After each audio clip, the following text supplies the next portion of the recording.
Мы начинаем церемонию вручения ключей от квартир в новом доме, построенном в рамках соглашения о социальном партнерстве между компанией «Лукойл» и правительством Республики Коми.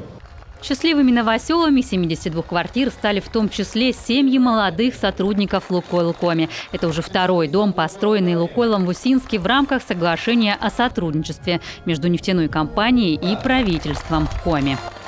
Мы партнеры, мы заинтересованы, чтобы люди получали тот комфорт жизни, который сегодня по современным требованиям и положено людям, чтобы не было социального напряжения, чтобы наши работники хорошо отдыхали, были в кругу своих семей, оттуда и отдача. Меньше заболевших, больше отдачи на производстве.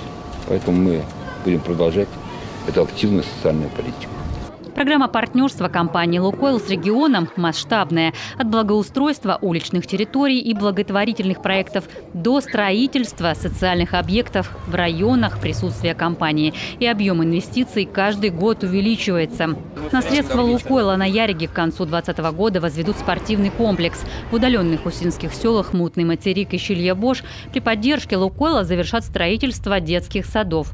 В этих населенных пунктах уже построены врачебные амбулатории, одноэтажные блочно-модульные здания с палатами круглосуточного пребывания и для процедур дневного стационара. Амбулатории оснащены современным медицинским оборудованием. Усинск и Ухта – это сегодня города будущего и города мечты. И это действительно так. И по наполнению инфраструктурой, дороги, безопасность, социальные объекты, школы, детские сады, больницы. То есть это тот сегодня стандарт, до которого нам нужно подтягивать республику.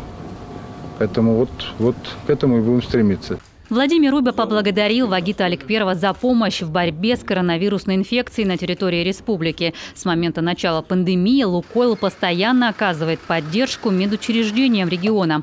Это бесплатная заправка скорых, оснащение оборудованием и средствами защиты.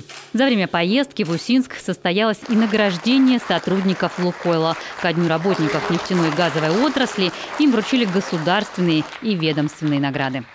Ольга Коняева, Владимир Исимбаев, Николай Богданов, Усинск.